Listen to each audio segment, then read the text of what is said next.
Hej, jag heter Henrik Jönsson. Inom kort besöker den kontroversiella kanadensiske psykologiprofessorn Jordan B. Peterson Sverige. Peterson medverkade som ett preludium till detta tillsammans med, bland andra, den centerpartistiska partiledaren Annie Lööf i pratprogrammet Skavlan. Kontrasten mellan Petersons och gästernas perspektiv utgjorde en frapperande kulturkrock, och med denna som underlag vill jag idag presentera en analys av deras samtal, vad det säger om det svenska kynnet och vad du kan lära dig om att bearbeta ny information för att kommunicera bättre. Häng med!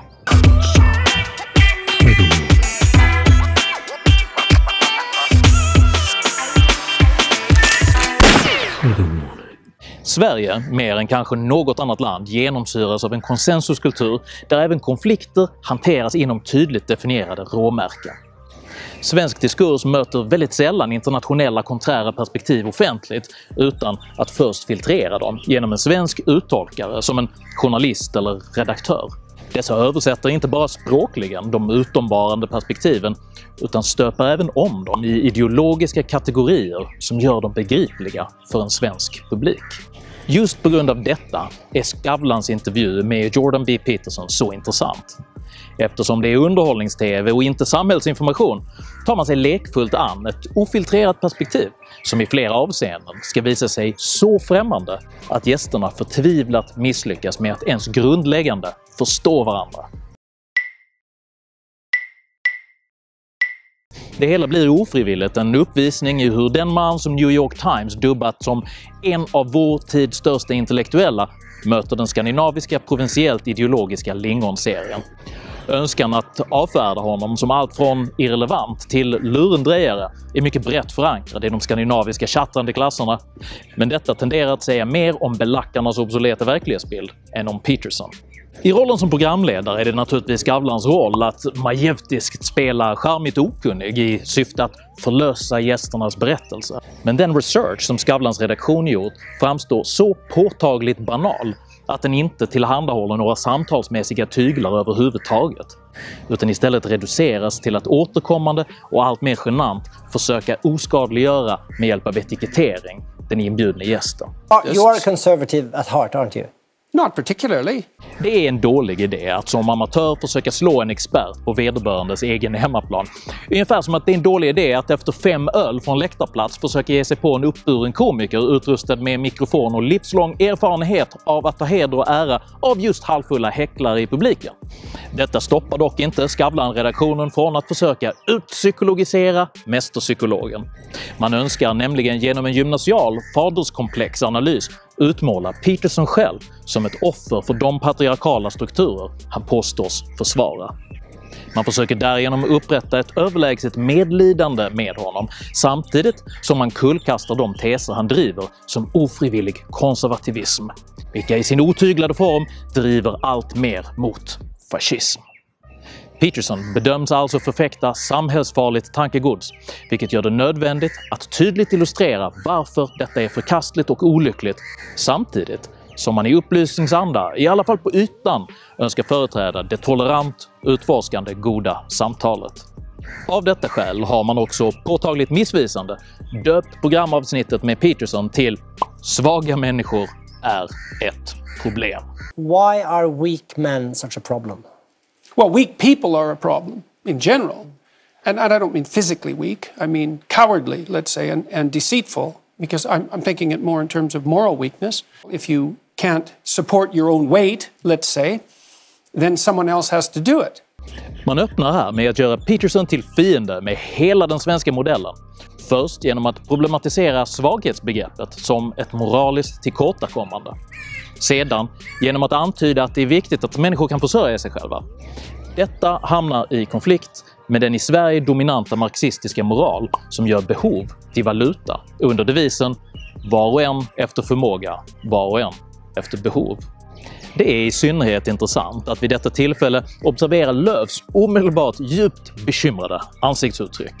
Med tanke på att hon i sin tidigare karriär angav den inte helt självutplånande laissez-faire-författarinnan Ayn Rand som en betydande ungdomsinfluens framstår det inte helt orimligt att hon redan innan detta intervjutillfälle stiftat bekantskap med föreställningen om självförsörjning som i alla fall ett romantiskt ideal.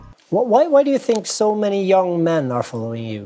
Skavlan fortsätter alltså med att ifrågasätta könsobalansen i Petersons publik, med en insinuans om att ett balanserat perspektiv har en balanserad publik. Detta är en identitetspolitisk tankefigur som gör gällande att alla ojämnt representerade gruppsammansättningar utgör uttryck för förtryckande strukturer, vilka social ingenjörkonst bör kompensera för. Peterson kritiserar som svar konceptet om ett förtryckande patriarkat som en felaktig samhällsanalys, vilket Skavlan uppfattar som en generell kritik av själva jämlikhetstanken. I suppose it's part of the notion that the best way to characterize Western society is as a tyrannical patriarchy, which is a appalling doctrine as far as I'm concerned. What you're doing and doing now as well is challenging the idea of gender equality. Peterson nyanserar nu jämlikhetsbegreppet, där jämlikhet i process och möjlighet framhålls som synnerligen bra, medan strävan efter jämlikhet i utfall avfärdas som både farligt och orealistiskt. Equality of opportunity is an absolutely useful fundamental principle. So where's but the that has problem? nothing to do with equality of outcome. To strive for equality of outcome is, well, it's a fool's game and likely to be extraordinarily, it has proved to be in the past, extraordinarily dangerous as well as impossible. Denna angelägna skillnad kan förstås som att alla medborgare, oavsett individuella och subjektiva karaktäristika, bör behandlas lika i sina möjligheter att få fatta egna beslut och göra sina egna karriärval. Vad man däremot inte kan göra, det är att kräva att utfallet av dessa olika val ändå ska bli likadant. En person som väljer att studera Mergers and Acquisitions juridik i flera år på universitetsnivå kommer sannolikt att ha ett påtagligt annorlunda liv, både socialt och ekonomiskt, än en person som väljer att försörja sig på ströjobb som surfinstruktör och Purple Haze-konnässör. Båda valen har för- och nackdelar och helt legitima livsstilsval, vilka inget politiskt maskineri bör försöka kompensera för. And what you find is the more egalitarian the society, the more different the men and women become. Is this something you can recognize, or is it? Möjligen hänger detta i någon mån i samband med språkförbistring i studion, men Annie Lööf ägnar nu ett mycket stort antal ord åt att säga att jämlikhet i process är en god idé, vilket Peterson kortfattat håller med om. For me, it's quite a simple question, actually. Hopes for the good thing or no? To learn my daughter, a roof of glass. Yeah. Do you agree on this? I think that equality of opportunity is a perfectly reasonable proposition. Skavlan driver nu frågan om det problematiskt ojämlika utfallet vidare, vilket Peterson förklarar med att fria val accentuerar divergent beteende hos populationen som helhet. Why do you think that leads to bigger differences between Oh, the because there's only two reasons that men and women differ. One is cultural, and the other is biological. And if you minimize the cultural differences, you maximize the biological differences. And you cannot minimize that by social engineering. What is the purpose of setting up a society that offers maximal equality of opportunity? And one of the answers is that you maximize people's free choice. And if you maximize free choice, then you also maximize differences in choice between people. Lööf bekymras av denna hållning och inleder nu en mycket lång och vildvuxen monolog som kan sammanfattas med att hon tror mer på socialisering än på biologi. Differences is in choice, of course, because we are human beings. We cover biological things, but nothing we I think she will have a good platform to become a civil engineer, to become a CEO of a company, or to become a nurse. Det hela slutar lite småbisarrt med att Lööf kommer ut som företrädare för en annan åsikt än vad det vetenskapliga underlaget gör gällande.